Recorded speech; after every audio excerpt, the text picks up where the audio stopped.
Hello বন্ধুরা, আজকে আমি রান্না করব ভেটকি মাছের ঝোল।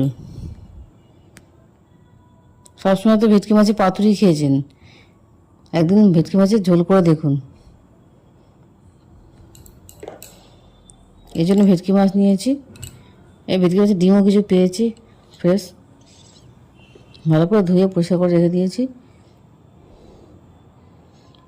এর মধ্যে নুন হলুদ মাখিয়ে দেবো,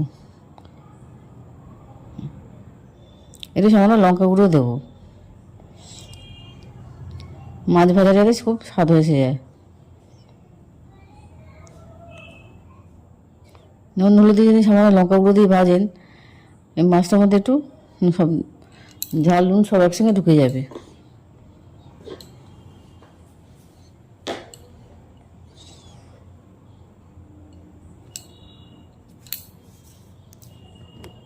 সিজনে সবজি দেবেন ঝোল করতে গেলে, যখন সেই সিজনে যে সবজি পাওয়া যায় সবজি দিয়ে ঝোল করতে পারেন। কড়ার মধ্যে তেল দিই, তেলটাকে একটু গরম করতে দেবো। যে তেলটা ধোয়া ধোয়া উঠে আসবে তখনই মাছগুলোকে ছেড়ে দিচ্ছি। মাছ ভাজতে গেলে একটু তেলটাকে একটু কড়া করে তেল করতে হবে, নাহলে মাছটা লেগে যাওয়া নিচে।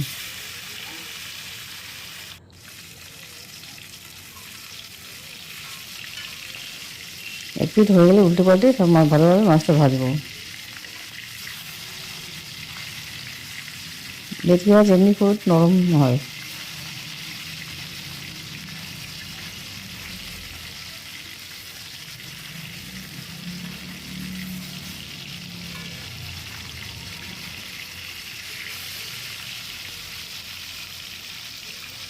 বাড়িতে এটা রান্না করে দেখুন, এটা খুবই ভালো হবে।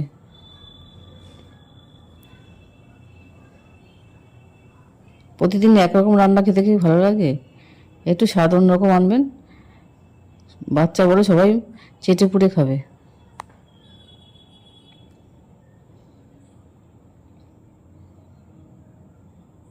একই রান্না যদি ঘুরিয়ে ফিরে রান্না করেন, সবাই আনন্দ করে খাবে।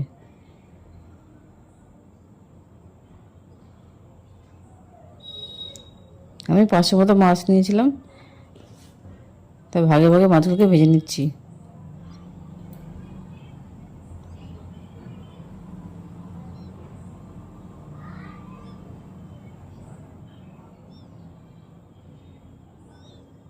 আমি ঝোল করার জন্য কাঁকরোল নিয়েছি। আমাদের ঘরে আলু খায় না বলে, সুগার আছে, এই জন্য আলু দিইনি। আপনারা আলু দিয়ে দেবেন।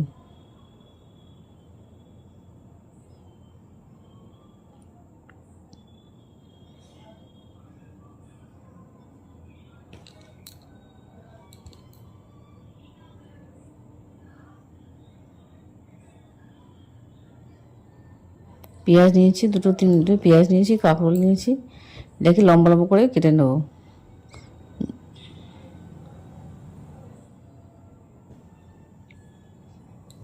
ঝোল করতে বেশি পেঁয়াজ লাগে না।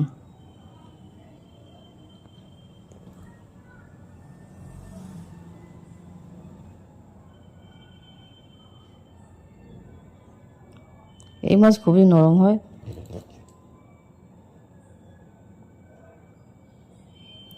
মাছ ভাজার তেলেই পেঁয়াজটা ছেড়ে দিচ্ছি, দিয়ে নাড়াচাড়া বেশ কিছুক্ষণ নাড়াচাড়া করবো। একটু নরম হয়ে আসলে কাঁকরোলটা দিয়ে দেবো। বাড়িতে রান্না করে দেখুন এইভাবে। আমার কাঁকরোলটা কচি ছিল, কচি কাঁকরোল খেতে মাছের ঝোল দিতে খুব সুস্বাদু হবে।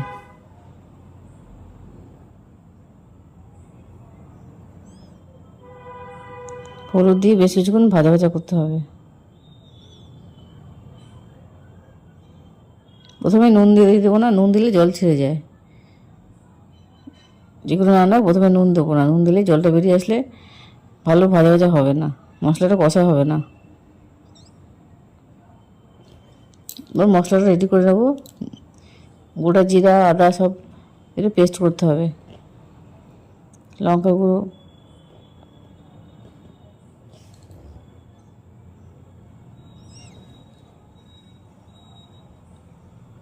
পারলে টমেটো দিয়ে দেবেন। সব দিয়ে ভালো পেস্ট করে নিয়েছি। বেশি মশলা দিতে হবে না, ঝোল করতে গেলে সামান্য মশলা দিয়ে হয়ে যায়।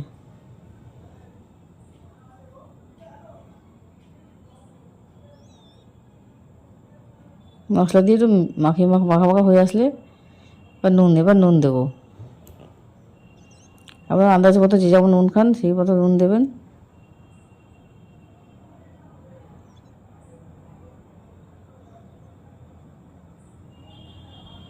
এবার আমি মশলা ধোয়ার জলটা দিয়ে দিচ্ছি। বেশি ঝোল ঝোল করার দরকার নেই, সবজিগুলো একটু সিদ্ধ হতে টাইম দেবেন। সিদ্ধ হয়ে আসলে ওর মধ্যে এক করে মাছগুলো ছেড়ে দিচ্ছি।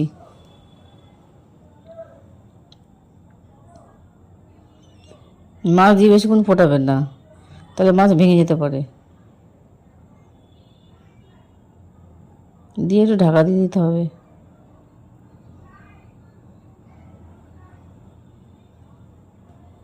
শেষে ধনেপাতা ছিটিয়ে দিতে পারেন।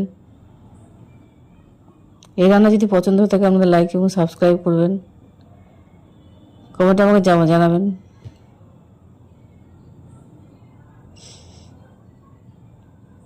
গ্যাসটা লো ফ্লেমে রেখে দেবো। দেখুন রেডি আমার ভেটকি মাছের ঝোল, দারুণ সুস্বাদু।